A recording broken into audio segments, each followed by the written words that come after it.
Antigone by Sophocles. Argument. Antigone, daughter of Oedipus, the late king of Thebes, in defiance of Creon who rules in his stead, resolves to bury her brother Polyneices, slain in his attack on Thebes. She is caught in the act by Creon's watchmen and brought before the king. She justifies her action, asserting that she was bound to obey the eternal laws of right and wrong in spite of any human ordinance. Creon, unrelenting, condemns her to be immured in a rock-hewn chamber. His son Haemon, to whom Antigone is betrothed, pleads in vain for her life and threatens to die with her. Warned by the seer Teiresias Creon repents him and hurries to release Antigone from her rocky prison. But he is too late. He finds lying side by side Antigone, who had hanged herself, and Haemon, who also has perished by his own hand. Returning to the palace, he sees within the dead body of his queen, who on learning of her son's death has stabbed herself to the heart. Dramatis personae. Antigone and Ismene, daughters of Oedipus and sisters of Polyneices and Eteocles. Creon, king of Thebes. Haemon, son of Creon, betrothed to Antigone. Eurydice, wife of Creon. Teiresias, the prophet. Chorus, of Theban elders.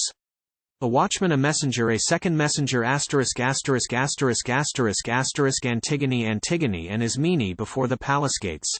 Antigone. Ismene, sister of my blood and heart, seest thou how Zeus would in our lives fulfill the weird of Oedipus, a world of woes? For what of pain, affliction, outrage, shame, is lacking in our fortunes, thine and mine? And now this proclamation of today made by our Captain General to the state, what can its purport be? Didst hear and heed, or art thou deaf when friends are banned as foes? Ismene to me, Antigone, no word of friends has come, or glad or grievous, since we twain were reft of our two brethren in one day by double fratricide. And since I, the night our Argive leaguers fled, no later news has reached me, to inspirit or deject. Antigone, I know 'twas so, and therefore summoned thee beyond the gates to breathe it in thine ear. Ismene, what is it? Some dark secret stirs thy breast. Antigone, what but the thought of our two brothers dead, the one by Creon graced with funeral rites, the other disappointed? Eteocles he hath consigned to earth, as fame reports, with obsequies that use and wont ordain, so gracing him among the dead below. But Polyneices, a dishonored corse, so by report the royal edict runs, no man may bury him or make lament, must leave him tombless and unwept, a feast for kites to send afar and swoop upon. Such is the edict, if reports speak true, of Creon, our most noble Creon, aimed at thee and me, I me too, and anon he will be here to promulgate, for such as have not heard his mandate. 'Tis in sooth no passing humor, for the edict says whoe'er transgresses shall be stoned to death. So stands it with us. Now 'tis thine to show if thou art worthy of thy blood or base. Ismene, but how, my rash, fond sister, in such case can I do anything to make or mar? Antigone, say, wilt thou aid me and abet? Decide. Ismene, in what bold venture? What is in thy thought? Antigone, lend me a hand to bear the corpse away. Ismene, what? Bury him despite the interdict. Antigone, my brother, and, though thou deny him, thine no man shall say that I betrayed a brother. Ismene, wilt thou persist, though Creon has forbid? Antigone, what right has he to keep me from my own? Ismene, bethink thee, sister, of our father's fate, abhorred, dishonored, self-convinced of sin, blinded, himself his executioner. Think of his mother-wife, ill-sorted names. Done by a noose herself had twined to death, and last, our hapless brethren in one day, both in a mutual destiny involved, self-slaughtered, both the slayer and the slain. Bethink thee, sister, we are left alone. Shall we not perish wretchedest of all, if in defiance of the law we cross a monarch's will? Weak women, think of that, not framed by nature to contend with men. Remember this too, that the stronger rules, we must obey his orders, these are worse. Therefore I plead compulsion and entreat the dead to pardon. I perforce obey the powers that be. 'Tis foolishness, I ween, to overstep in aught the golden mean. Antigone, I urge no more. Nay, wert thou willing still, I would not welcome such a fellowship. Go thine own way. Myself will bury him. How sweet, to die in such employ, to rest, sister and brother linked in love's embrace, a sinless sinner, banned a while on earth, but by the dead commended, and with them I shall abide forever. As for thee, scorn, if thou wilt, the eternal laws of heaven. Ismene, I scorn them not, but to defy the state or break her ordinance I have no skill. Antigone, a specious pretext, I will go alone to lap my dearest brother in the grave. Ismene, my poor, fond sister, how I fear for thee. Antigone, oh, waste no fears on me. Look to thyself. Ismene, at least let no man know of thine intent, but keep it close and secret, as will I. Antigone, oh, tell it, sister, I shall hate thee more if thou proclaim it not to all the town. Ismene, thou hast a fiery soul for numbing work. Antigone, I pleasure those whom I would liefest please. Ismene, if thou succeed, but thou art doomed to fail. Antigone, when strength shall fail me, yes, but not before. Ismene, but, if the venture's hopeless. Why essay? Antigone, sister, forbear, or I shall hate thee soon, and the dead man will hate thee too, with cause. Say I am mad and give my madness reign to wreck itself. The worst that can befall is but to die an honorable death. Ismene, have thine own way then, 'tis a mad endeavor, yet to thy lovers thou art dear as ever. Exeunt, chorus, str. 1. Sunbeam, of all that ever dawn upon our seven-gated Thebes the brightest ray, O eye of golden day, how fair thy light o'er Dirce's fountain shone, speeding upon their headlong homeward course, far quicker than they came, the Argive force, putting to flight the argent shields, the host with scutcheons white, against our land the proud invader came to vindicate fell Polyneices' claim. Like to an eagle swooping low, on pinions white as new-fallen snow. With clanging scream, a horsetail plume his crest, the aspiring lord of Argos onward pressed. Ant. 1. Hovering around our city walls he waits, his spearmen raven at our seven gates. But ere a torch our crown of towers could burn, ere they had tasted of our blood, they turned forced by the dragon. In their rear the din of Ares' panic struck they hear. For Zeus who hates the braggart's boast beheld that gold-bespangled host, as at the goal the paean they upraise, he struck them with his forked lightning blaze. Str. 2. To earth he from earth rebounding, down he crashed. The firebrand from his impious hand was dashed, as like a Bacchic reveler on he came, outbreathing hate and flame, and tottered. Elsewhere in the field, here, there, great area like a war-horse wheeled, beneath his car down thrust. Our foemen bit the dust. 7 captains at our 7 gates thundered. For each a champion waits, each left behind his armor bright, trophy for Zeus who turns the fight. Save 2 alone, that ill-starred pair one mother to one father bare, who lance in rest, one, 'gainst the other drave, and both perished, brother slain by brother. Ant. 2. Now victory to Thebes returns again and smiles upon her chariot-circled plain. Now let feast and festal should memories of war blot out. Let us to the temple's throng, dance and sing the live night long. God of Thebes, lead thou the round. Bacchus, shaker of the ground, let us end our revels. Here, lo, Creon our new lord draws near, crowned by this strange chance, our king. What, I marvel, pondering? Why this summons? Wherefore call us, his elders, one and all, bidding us with him debate, on some grave concern of state? Enter Creon, Creon elders, the gods have righted one. Again our storm-tossed ship of state, now safe in port. But you by special summons I convened as my most trusted counselors. First, because I knew you loyal to Laius of old. Again, when Oedipus restored our state, both while he ruled and when his rule was o'er, ye still were constant to the royal line. Now that his 2 sons perished in one day, brother by brother murderously slain, by right of kinship to the princes dead, I claim and hold the throne and sovereignty. Yet 'tis no easy matter to discern the temper of a man, his mind and will, till he be proved by exercise of power, and in my case, if one who reigns supreme swerve from the highest policy, tongue-tied by fear of consequence, that man I hold, and ever held, the basest of the base. And I contemn the man who sets his friend before his country. For myself, I call to witness Zeus, whose eyes are everywhere. If I perceive some mischievous design to sap the state, I will not hold my tongue, nor would I reckon as my private friend a public foe. Well knowing that the state is the good ship that holds our fortunes all, farewell to friendship, if she suffers wreck. Such is the policy by which I seek to serve the commons, and conformably I have proclaimed an edict as concerns the sons of Oedipus, Eteocles who in his country's battle fought and fell, the foremost champion, duly bury him with all observances and ceremonies that are the guerdon of the heroic dead. But for the miscreant exile who returned minded in flames and ashes to blot out his father's city and his father's gods, and glut his vengeance with his kinsmen's blood, or drag them captive at his chariot wheels, for Polyneices 'tis ordained that none shall give him burial or make mourn for him, but leave his corpse unburied, to be meat for dogs and carrion crows, a ghastly sight. So am I purposed. Never by my will shall miscreants take precedence of true men, but all good patriots, alive or dead, shall be by me preferred and honored. Chorus, son of Menoetius, thus thou willst to deal with him who loathed and him who loved our state. Thy word is law. Thou canst dispose of us the living, as thou willst, as of the dead. Creon, see then ye execute what I ordain. Chorus, on younger shoulders lay this grievous charge. Creon, fear not, I've posted guards to watch the corpse. Chorus, what further duty wouldest thou lay on us? Creon, not to connive at disobedience. Chorus, no man is mad enough to court his death. Creon, the penalty is death, yet hope of gain hath lured men to their ruin oftentimes. Enter guard, guard my lord, I will not make pretence to pant and puff as some light-footed messenger. In sooth my soul beneath its pack of thought made many a halt and turned again, for conscience plied her spur and curb by turns. Why hurry headlong to thy fate, poor fool?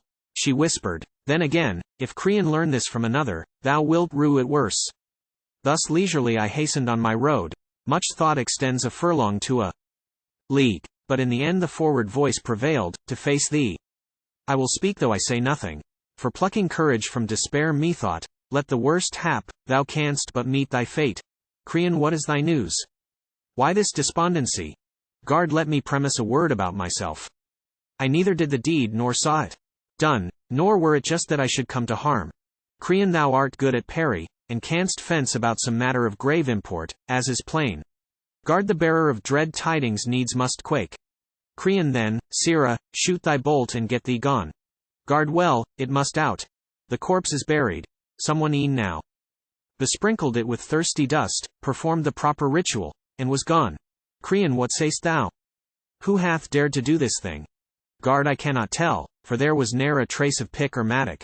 Hard unbroken ground, without a scratch or rut of chariot wheels, no sign that human hands had been at work. When the first sentry of the morning watch gave the alarm, we all were terror-stricken.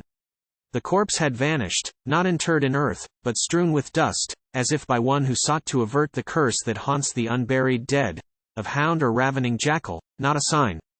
Thereat arose an angry war of words. Guard railed at guard and blows were like to end it, for none was there to part us, each in turn suspected, but the guilt brought home to none, from lack of evidence. We challenged each the ordeal, or to handle red-hot iron, or pass through fire, affirming on our oath our innocence. We neither did the deed ourselves, nor know who did or compassed it. Our quest was at a standstill, when one spake and bowed us all to earth like quivering reeds, for there was no gainsaying him nor way to escape perdition. Ye are bound to tell the king, ye cannot hide it. So he spake. And he convinced us all. So lots were cast, and I, unlucky scapegoat, drew the prize. So here I am unwilling and withal unwelcome, no man cares to hear ill news. Chorus, I had misgivings from the first, my liege, of something more than natural at work. Creon, oh cease, you vex me with your babblement. I am like to think you dote in your old age. Is it not arrant folly to pretend that gods would have a thought for this dead man? Did they forsooth award him special grace, and as some benefactor bury him, who came to fire their hallowed sanctuaries, to sack their shrines, to desolate their land, and scout their ordinances? Or perchance the gods bestow their favors on the bad? No, no, I have long noted malcontents who wagged their heads, and kicked against the yoke, misliking these my orders, and my rule. 'Tis they, I warrant, who suborned my guards by bribes. Of evils current upon earth the worst is money. Money 'tis that sacks cities, and drives men forth from hearth and home, warps and seduces native innocence, and breeds a habit of dishonesty. But they who sold themselves shall find their greed outshot the mark, and rue it soon or late. Yea, as I still revere the dread of Zeus, by Zeus I swear, except ye find and bring before my presence here the very man who carried out this lawless burial, death for your punishment shall not suffice. Hanged on a cross, alive ye first shall make confession of this outrage. This will teach you what practices are like to serve your turn.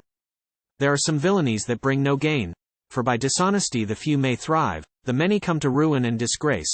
Guard, may I not speak, or must I turn and go without a word? Creon, be gone. Canst thou not see that e'en this question irks me? Guard, where, my lord?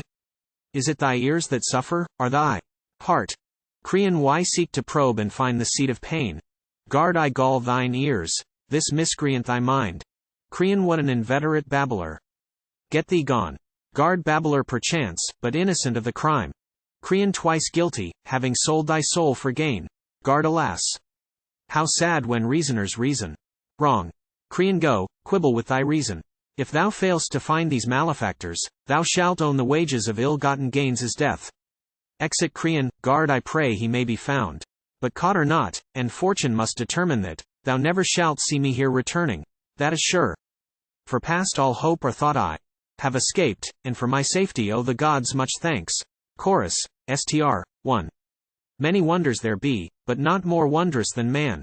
Over the surging sea, with a whitening south wind wan, through the foam of the firth, man makes his perilous way, and the eldest of deities earth that knows not toil nor decay ever he furrows and scores, as his team, year in year out, with breed of the yoked horse, the plowshare turneth about. Ant. 1. The light-witted birds of the air, the beasts of the weald and the wood he traps with his woven snare, and the brood of the briny flood. Master of cunning he, the savage bull, and the hart who roams the mountain free, are tamed by his infinite art, and the shaggy rough-maned steed is broken to bear the bit. Str. 2. Speech and the wind-swift speed of counsel and civic wit, he hath learnt for himself all these, and the arrowy rain to fly and the nipping airs that freeze, neath the open winter sky. He hath provision for all, fell plague he hath learnt to endure, safe whit'ere may befall. Yet for death he hath found no cure. Ant. 2. Passing the wildest flight thought or the cunning and skill, that guide man now to the light, but now to counsels of ill. If he honors the laws of the land, and reveres the gods of the state, proudly his city shall stand. But a cityless outcast irate who so bold in his pride from the path of right doth depart. Ne'er may I sit by his side, or share the thoughts of his heart. What strange vision meets my eyes, fills me with a wild surprise. Sure I know her, sure 'tis she, the maid Antigone. Hapless child of hapless sire, didst thou recklessly conspire, madly brave the king's decree? Therefore are they hailing thee? Enter guard, bringing Antigone. Guard, here is the culprit taken in the act of giving burial. But where's the king? Chorus, there from the palace he returns in time. Enter Creon. Creon, why is my presence timely? What has chanced? Guard, no man, my lord, should make a vow, for if he ever swears he will not do a thing, his afterthoughts belie his first resolve. When from the hailstorm of thy threats I fled, I swear thou wouldst not see me here again. But the wild rapture of a glad surprise intoxicates, and so I'm here forsworn. And here's my prisoner, caught in the very act, decking the grave. No lottery this time. This prize is mine by right of treasure trove. So take her, judge her, rack her, if thou wilt.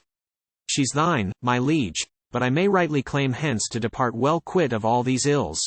Creon, say, how didst thou arrest the maid, and where? Guard, burying the man.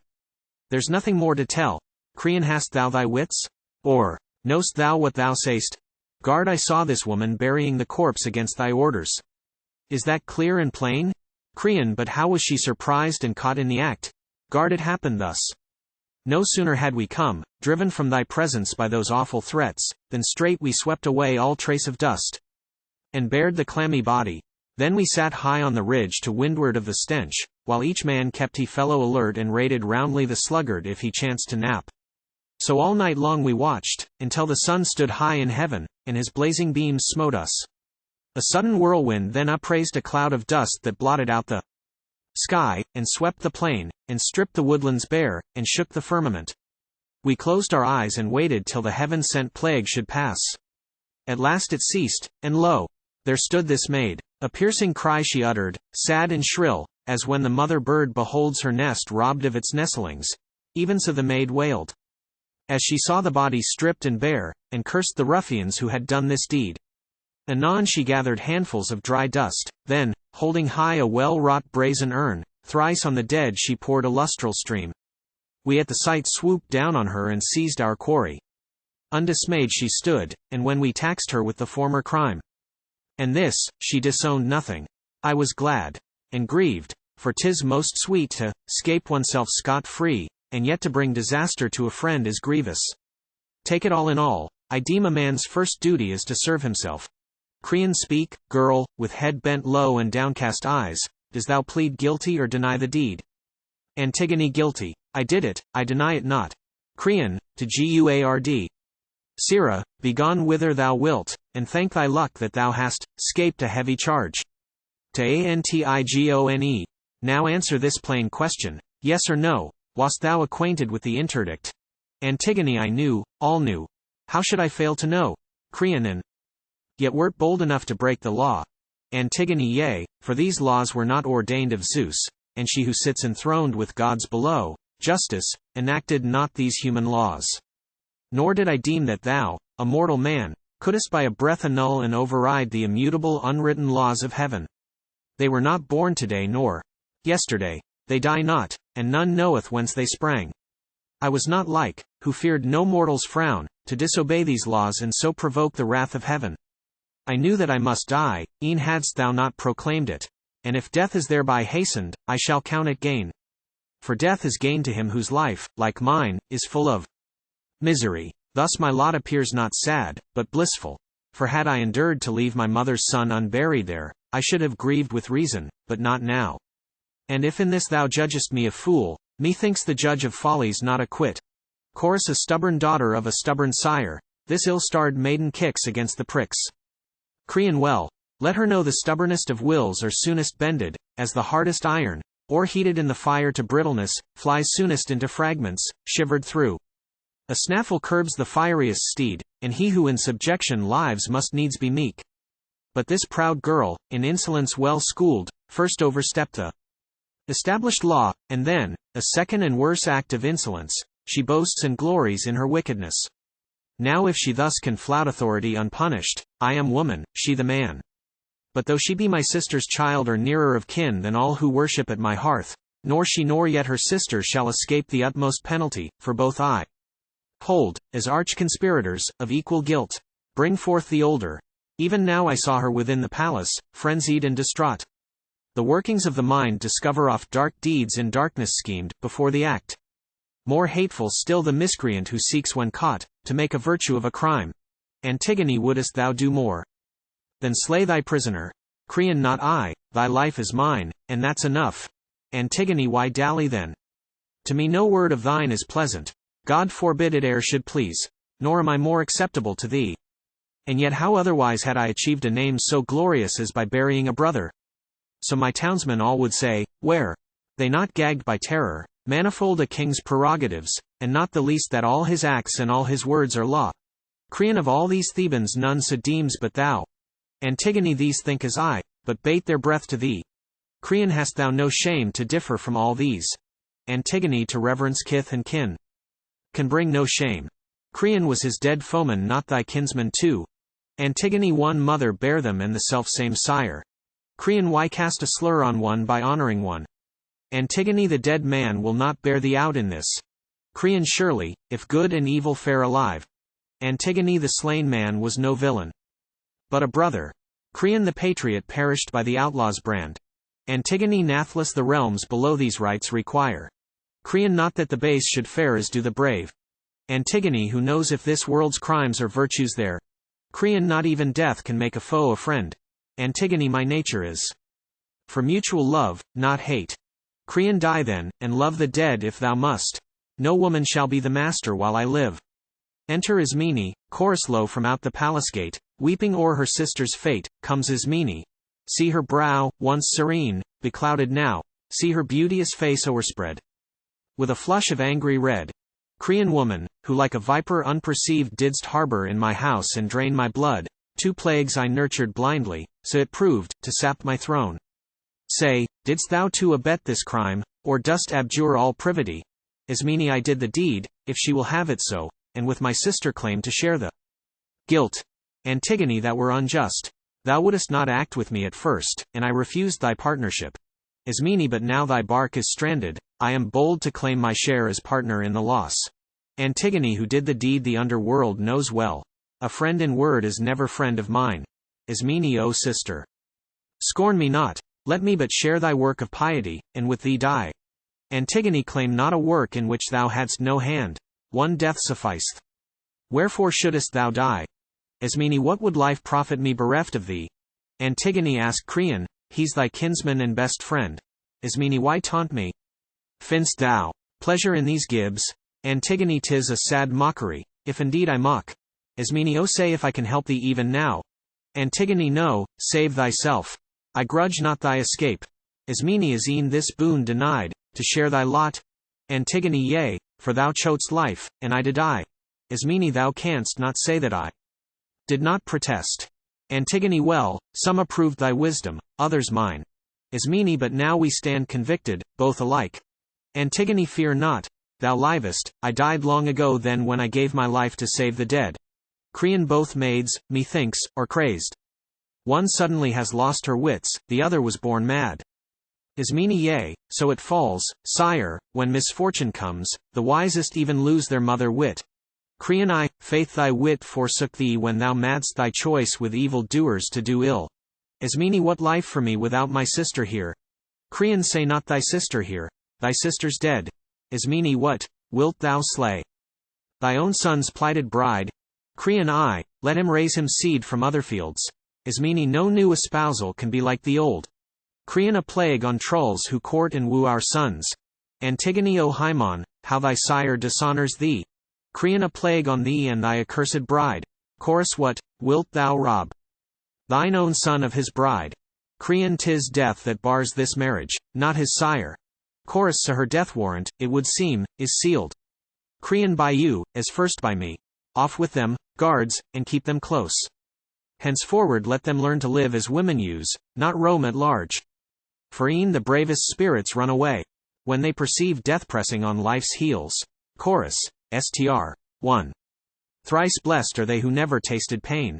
If once the curse of heaven attain a race, the infection lingers on and speeds apace, age after age, and each the cup must drain. So when Etesian blasts from Thrace downpour sweep o'er the blackening main, and whirl to land from ocean's cavernous depths his ooze and sand, billow on billow thunders on the shore. Ant. 1. On the Labdacede I see descending woe upon woe. From days of old some god laid on the race a malison, and his rod scourges each age with sorrows never ending. The light that dawned upon its last born sun is vanished, and the bloody axe of fate has felled the goodly tree that blossomed late. O Oedipus, by reckless pride undone. Str. 2. Thy might, O Zeus, what mortal power can quell?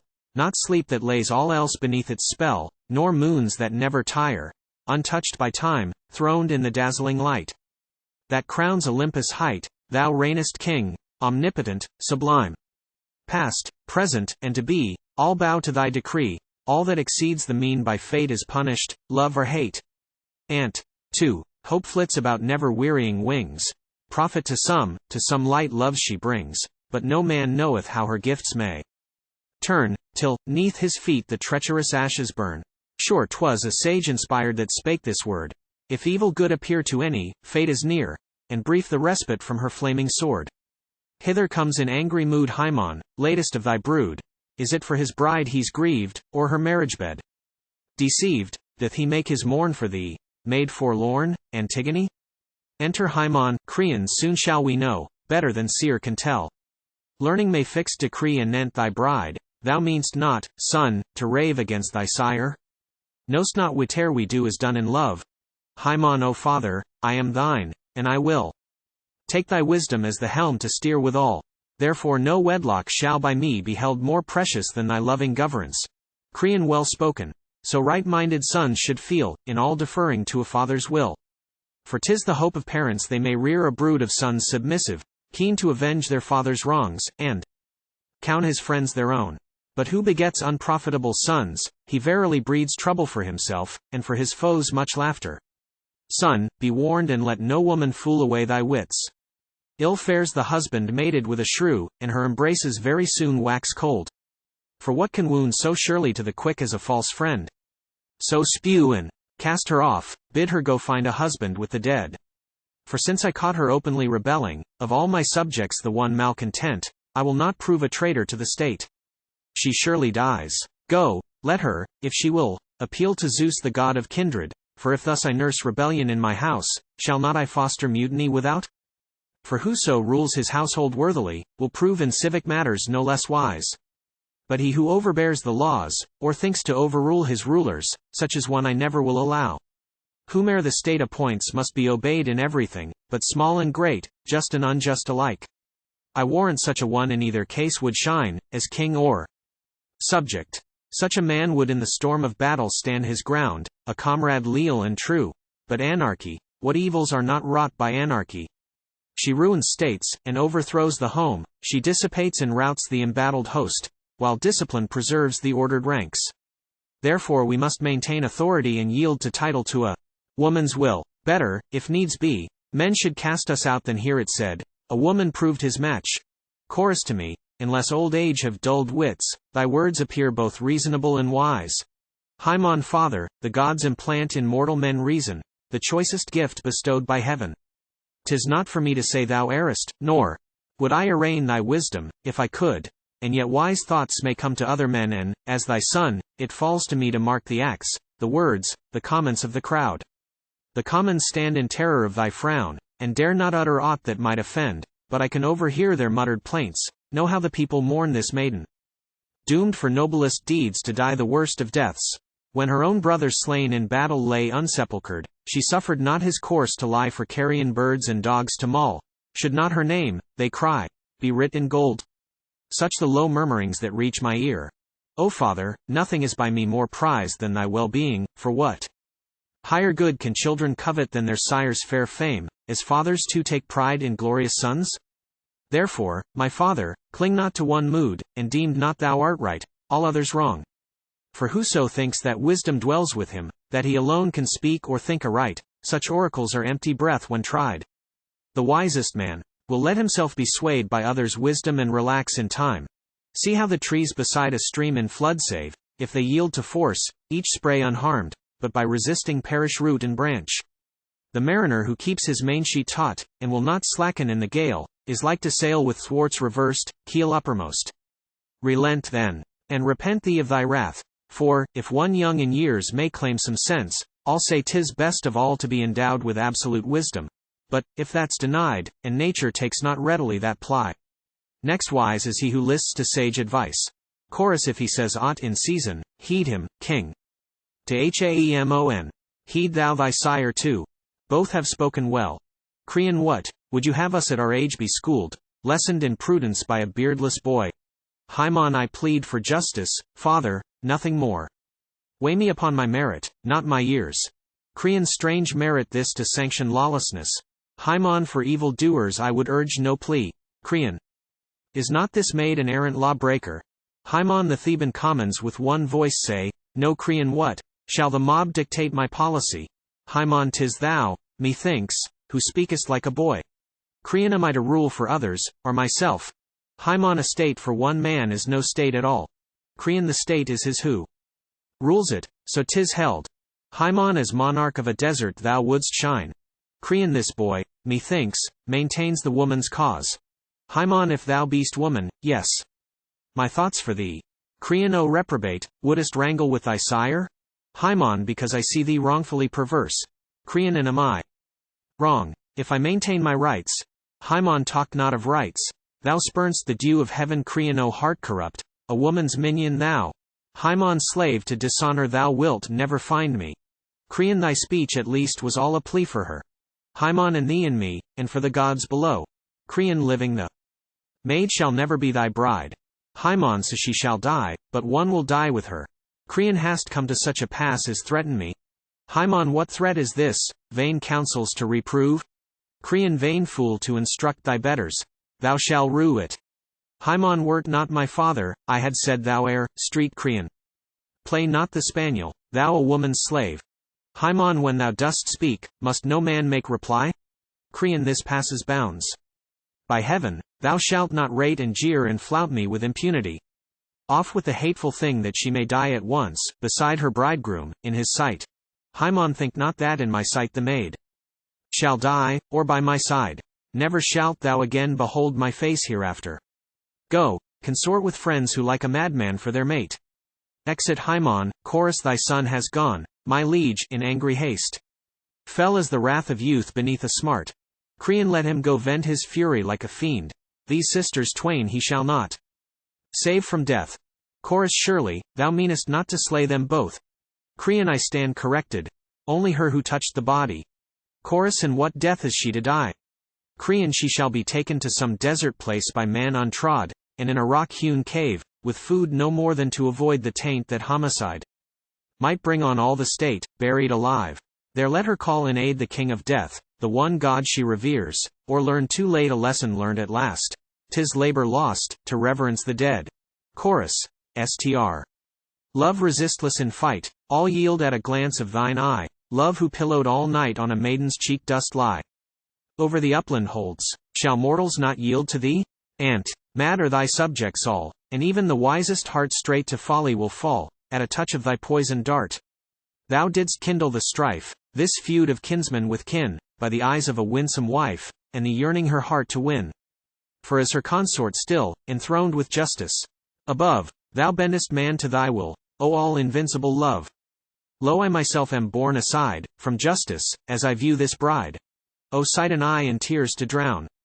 Antigone, so young, so fair, thus hurried down death's bower with the dead to share. Antigone, Str. 1. Friends, countrymen, my last farewell I make. My journey's done. One last fond, lingering, longing look I take at the bright sun. For death who puts to sleep both young and old hails my young life, and beckons me to Acheron's dark fold, an unwed wife. No youths have sung the marriage song for me, my bridal bed no maids have strewn with flowers from the lea. 'Tis death I wed. Chorus: but bethink thee, thou art sped, great and glorious, to the dead. Thou the sword's edge hast not tasted, no disease thy frame hath wasted. Freely thou alone shalt go living to the dead below. Antigone, Ant. 1. Nay, but the piteous tale I've heard men tell of Tantalus' doomed child, chained upon Syphilis's high rocky fell, that clung like ivy wild, drenched by the pelting rain and whirling snow, left there to pine, while on her frozen breast the tears aye flow. Her fate is mine. Chorus: she was sprung of gods, divine, mortals we. Of mortal line, like renown with gods to gain recompenses all thy pain. Take this solace to thy tomb, hers in life and death thy doom. Antigone, Str. 2. Alack, alack, ye mock me, is it meet thus to insult me living, to my face? Cease, by our country's altars I entreat, ye lordly rulers of a lordly race. O fount of Dirce, wood-embowered plain where Theban chariots to victory speed, mark ye the cruel laws that now have wrought my bane, the friends who show no pity in my need. Was ever fate like mine? O monstrous doom, within a rock-built prison sepulchred, to fade and wither in a living tomb, and alien midst the living and the dead. Chorus: Str. 3. In thy boldness over rash madly thou thy foot didst dash, 'gainst high justice altar stair. Thou a father's guilt dost bear. Antigone, Ant. 2. At this thou touchest my most poignant pain, my ill-starred father's piteous disgrace, the taint of blood, the hereditary stain, that clings to all of Labdacus's famed race. Woe worth the monstrous marriage-bed where lay a mother with the son her womb had borne. Therein I was conceived. Woe worth the day, fruit of incestuous sheets, a maid forlorn, and now I pass, accursed and unwed, to meet them as an alien there below. And thee, O brother, in marriage ill bestead, 'twas thy dead hand that dealt me this death blow. Chorus: religion has her chains, 'tis true, let right be paid when rights are due. Yet is it ill to disobey the powers who hold by might the sway. Thou hast withstood authority, a self-willed rebel. Thou must die. Antigone, unwept, unwed, unfriended, hence I go, no longer may I see the day's bright eye. Not one friend left to share my bitter woe, and o'er my ashes heave one passing sigh. Creon: if wail and lamentation aught availed to stave off death, I trow they'd never end. Away with her, and having walled her up in a rock-vaulted tomb, as I ordained, leave her alone at liberty to die, or, if she choose, to live in solitude, the tomb her dwelling. We in either case are guiltless as concerns this maiden's blood, only on earth no lodging shall she find. Antigone, O grave, O bridal bower, O prison house hewn from the rock, my everlasting home, whither I go to join the mighty host of kinsfolk, Persephas's guests long dead, the last of all more miserable, I pass, my destined span of years cut short. And yet good hope is mine that I shall find a welcome from my sire, a welcome too, from thee, my mother, and my brother dear. from with these hands, I laved and decked your limbs in death, and poured libations on your grave. And last, my Polyneices, unto thee I paid due rites, and this my recompense. Yet am I justified in wisdom's eyes. For even had it been some child of mine, or husband mouldering in death's decay, I had not wrought this deed despite the state. What is the law I call in aid? 'Tis. Thus I argue, had it been a husband dead I might have wed another, and have borne another child, to take the dead child's place. But, now my sire and mother both are dead, no second brother can be born for me. Thus by the law of conscience I was led to honor thee, dear brother, and was judged by Creon guilty of a heinous crime. And, now he drags me like a criminal, a bride unwed, immersed of marriage song and marriage bed and joys of motherhood, by friends deserted to a living grave. What ordinance of heaven have I transgressed? Hereafter can I look to any god for succor, call on any man for help? Alas, my piety is impious deemed. Well, if such justice is approved of heaven, I shall be taught by suffering my sin. But if the sin is theirs, oh may they suffer no worse ills than the wrongs they do to me. Chorus the same ungovernable will drives like a gale the maiden still. Creon therefore, my guards who let her stay shall smart full sore for their delay. Antigone woe is me.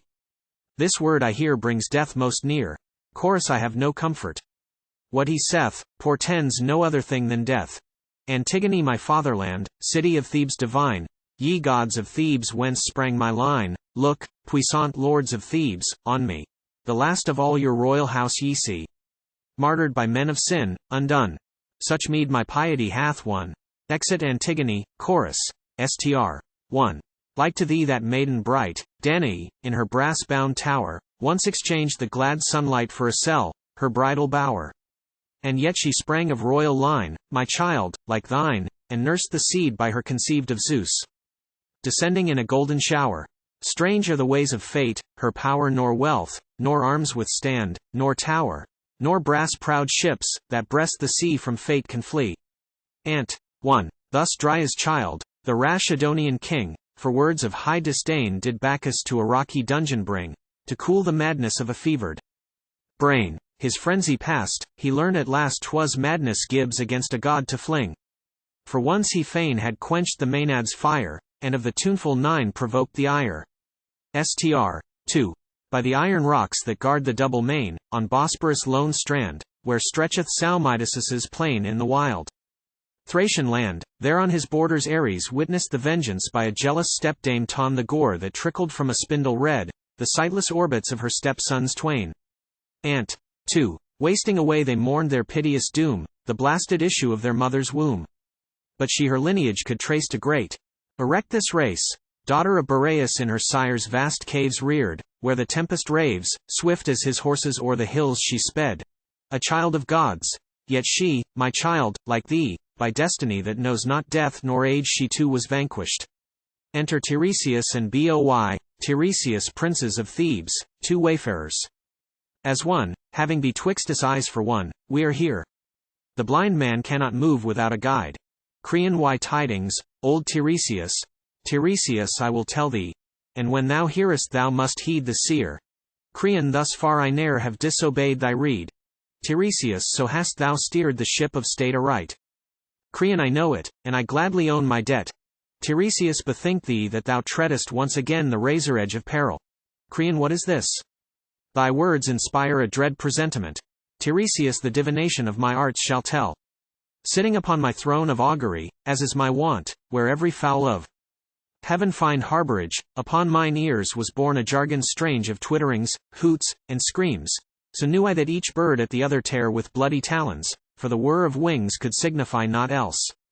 Perturbed in soul, I straight essayed the sacrifice by fire on blazing altars, but the god of fire came not in flame, and from the thigh bones dripped and sputtered in the ashes of foul ooze. Gall bladders cracked and spurted up. The fat melted and fell and left the thigh bones bare. Such are the signs, taught by this lad, I read. As I guide others, so the boy guides me. The frustrate signs of oracles grown dumb. O king, thy willful temper ails the state, for all our shrines and altars are profaned by what has filled the maw of dogs and crows, the flesh of Oedipus' unburied son. Therefore the angry gods abominate our litanies and our burnt offerings. Therefore no birds trill out a happy note, gorged with the carnival of human gore. O ponder this, my son. To err is common to all men, but the man who having erred hugs not his errors, but repents and seeks the cure, is not a wastrel nor unwise. No fool, the saw goes, like the obstinate fool. Let death disarm thy vengeance. O forbear to vex the dead. What glory wilt thou win by slaying twice the slain? I mean thee well. Counsel's most welcome if I promise gain. Creon old man, ye all let fly at me your shafts like anchors at a target. Yea, ye set your soothsayer on me. Peddlers are ye all, and I the merchandise ye buy and sell. Go to, and make your profit where ye will. Silver of Sardis change for gold of Ind. Ye will not purchase this man's burial, not though the winged ministers of Zeus should bear him in their talons to his throne. Not e'en in awe of prodigy so dire would I permit his burial, for I know no human soilor can assail the gods. This too I know, Teiresias, dire's the fall of craft and cunning when it tries to gloss foul treachery with fair words for filthy gain. Teiresias, alas! Doth any know and lay to heart? Creon, is this the prelude to some hackneyed saw? Teiresias, how far good counsel is the best of goods? Creon, true, as unwisdom is the worst of ills. Teiresias, thou art infected with that ill thyself. Creon, I will not bandy insults with thee, seer. Teiresias, and yet thou say'st my prophecies are frauds. Creon, prophets are all a money-getting tribe. Teiresias, and kings are all a lucre-loving race. Creon, dost know at whom thou glauncest, me thy lord? Teiresias, lord of the state and savior, thanks to me. Creon, skilled prophet art thou, but to wrong inclined. Teiresias, take heed, thou wilt provoke me to reveal the mystery deep hidden in my breast. Creon, say on, but see it be not said for gain. Teiresias, such thou, methinks, till now hast judged my words. Creon, be sure thou wilt not traffic on my wits. Teiresias, know then for sure, the coursers of the sun not many times shall run their race, before thou shalt have given the fruit of thine own loins in quittance of thy murder, life for life, for that thou hast entombed a living soul, and sent below a denizen of earth, and wronged the nether gods by leaving here a corpse unlaved, unwept, unsepulchred. Herein thou hast no part, nor e'en the gods in heaven, and thou usurpst a power not thine. For this the avenging spirits of heaven and hell who dog the steps of sin are on thy trail. What these have suffered thou shalt suffer too. And now, consider whether bought by gold I prophesy. For, yet a little while, and sound of lamentation shall be heard, of men and women through thy desolate halls, and all thy neighbor states are leagues to avenge their mangled warriors who have found a grave, the maw of wolf or hound, or winged bird that flying homewards taints their city's air. These are the shafts, that like a bowman I provoke to anger, loosen at thy breast, unerring, and their smart thou shalt not shun. Boy, led me home, that he may vent his spleen on younger men, and learn to curb his tongue with gentler manners than his present mood. Exit Teiresias, chorus my liege, that man hath gone, foretelling woe. And, oh believe me, since these grizzled locks were like the raven, never have I known the prophet's warning to the state to fail. Creon, I know it too, and it perplexes me. To yield is grievous, but the obstinate soul that fights with fate, is smitten grievously. Chorus, son of Menoeceus, list to good advice. Chorus, what should I do? Advise me, I will heed. Chorus, go, free the maiden from her rocky cell, and for the unburied outlaw build a tomb. Creon, is that your counsel? You would have me yield? Chorus, yea, king, this instant. Vengeance of the gods is swift to overtake the impenitent. Creon, ah! What a wrench it is to sacrifice my heart's resolve. But fate is ill to fight. Chorus, go, trust not others. Do it quick thyself. Creon, I go hot-foot. Bestir ye one and all, my henchmen. Get ye axes, speed away to yonder eminence. I too will go, for all my resolution this way sways. 'Twas I that bound, I too will set her free. Almost I am persuaded it is best to keep through life the law ordained of old. Exit Creon, chorus, str. 1. Thou by many names adored, child of Zeus the god of thunder, of a Theban bride the wonder, fair Italia's guardian lord, in the deep embosomed glades of the Eleusinian queen haunt of revelers, men and maids, Dionysus, thou art seen. Where Ismenus rolls his waters, where the dragon's teeth were sown, where the bacchanals thy daughters round thee roam, there thy home. Thebes, O Bacchus, is thine own. Ant. 1. Thee on the two-crested rock lurid flaming torches see, where Corsican maidens flock, thee the springs of Castaly. by Nice's bastion ivy clad, by shores with clustered vineyards glad, there to thee the hymn rings out, and through our streets we Thebans shout, all haul to thee Evo, Evo, str. 2. Oh, as thou loves it this city best of all, to thee, and to thy mother leaven stricken, in our dire need we call. Thou seest with what a plague our townsfolk sicken. Thy ready help we crave, whether a down Parnassian heights descending, or o'er the roaring straits thy swift was wending. Save us, O save. Ant. 2. Brightest of all the orbs that breathe forth light, authentic son of Zeus, immortal king, leader of all the voices of the night, come, and thy train of Thyiads with thee bring, thy maddened rout who dance before thee all night long, and shout, thy handmaids. We, Evo, Evo. Enter messenger, messenger attend all ye who dwell beside the halls of Cadmus and Amphion. No man's life is of one tenor would I praise or blame, for fortune with a constant ebb and rise casts down and raises high and low alike, and none can read a mortal's horoscope. Take Creon. He, methought, if any man was enviable, he had saved this land of Cadmus from our enemies and attained a monarch's powers and ruled the state supreme, while a right noble issue crowned his bliss. Now all is gone and wasted, for a life without life's joys I count a living death. You'll tell me he has ample store of wealth, the pomp and circumstance of kings. But if these give no pleasure, all the rest I count the shadow of a shade, nor would I weigh his wealth and power 'gainst a dram of joy. Chorus, what fresh woes bringst thou to the royal house? Messenger, both dead, and they who live deserve to die. Chorus, who is the slayer, who the victim? Speak. Messenger. Haemon. His blood shed by no stranger hand. Chorus, what mean ye? By his father's or his own? Messenger, his own. In anger for his father's crime. Chorus, O prophet, what thou spakest comes to pass. Messenger, so stands the case. Now 'tis for you to act. Chorus, lo. From the palace gates I see approaching Creon's unhappy wife, Eurydice. Comes she by chance or learning her son's fate? Enter Eurydice. Eurydice, ye men of Thebes, I overheard your talk. As I passed out to offer up my prayer to Pallas, and was drawing back the bar to open wide the door, upon my ears there broke a wail that told of household woes. Stricken with terror in my handmaid's arms I fell and fainted. But repeat your tale to one not unacquaint with misery. Messenger, dear mistress, I was there and will relate the perfect truth, omitting not one word. Why should we gloze and flatter, to be proved liars hereafter? Truth is ever best. Well, in attendance on my liege, your lord, I crossed the plain to its utmost margin, where the corse of Polyneices, gnawn and mauled, was lying yet. We offered first a prayer to Pluto and the goddess of crossways, with contrite hearts, to deprecate their ire. Then laved with lustral waves the mangled corse, laid it on fresh lopped branches, lit a pyre, and to his memory piled a mighty mound of Mother Earth. Then to the caverned rock, the bridal chamber of the maiden Death, we sped, about to enter. But a guard heard from that godless shrine a far shrill wail, and ran back to our lord to tell the news. But as he nearer drew, a hollow sound of lamentation to the king was borne. He groaned and uttered then this bitter plaint. Am I a prophet? Miserable me! Is this the saddest path I ever trod? 'Tis my son's voice that calls me.